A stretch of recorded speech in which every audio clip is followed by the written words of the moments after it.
বিসমিল্লাহির রহমানির রহিম। আসসালামু আলাইকুম। প্রিয় দর্শক শ্রোতা, আপনারা যারা আমার এই ভিডিওটি দেখতে পাচ্ছেন, আমাদের এই জাহিদ এগ্রো ফার্মের পক্ষ থেকে আপনাদেরকে জানাই শুভেচ্ছা অভিনন্দন। আমাদের এই প্রজেক্টটি খুব অল্প সময় হয়েছে আমরা শুরু করেছি। দিনের স্বপ্ন, লালিত স্বপ্ন, আমরা বহু কষ্ট করার পর আমরা এই সফলতার পথ মুখ দেখেছি। আপনাদের দয়ায় আমরা এই ফার্মটি প্রায় 2 মাস হচ্ছে আমরা উদ্বোধন করেছি। আপাতত ডেইরি সেক্টর না নিয়ে আমরা আপাতত সার প্রজেক্ট করতেছি।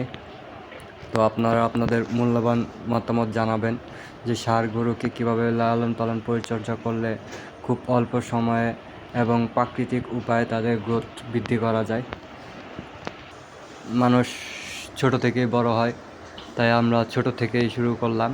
আপাতত 5টি সার এবং 1টি বকনা থেকে আমরা দেখি, যদি আগামীতে আল্লাহ তাআলা আমাদেরকে তৌফিক দান করে হয়তো আমরা আরও বড় হব।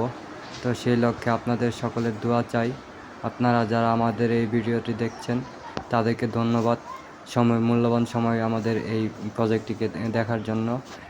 ভিডিওতে যেই বাছুরটি দেখতে পাচ্ছেন সেটি হচ্ছে আমাদের সবচেয়ে ছোট বাছুর ফার্মের, একদম পিচ্ছি। এটি আমাদের গাভীর, আর এটি আমাদের বকনা।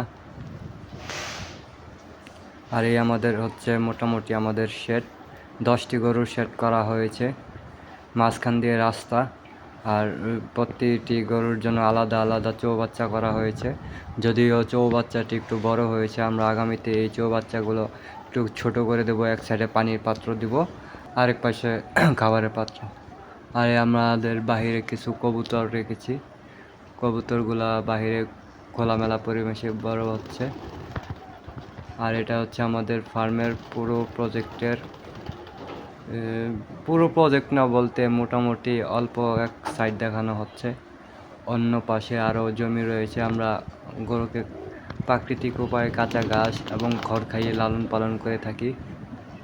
অপর পাশে ছোট্ট একটি পুকুর রয়েছে এবং কিছু হাঁসও রয়েছে। অল্প কিছুদিন হয়েছে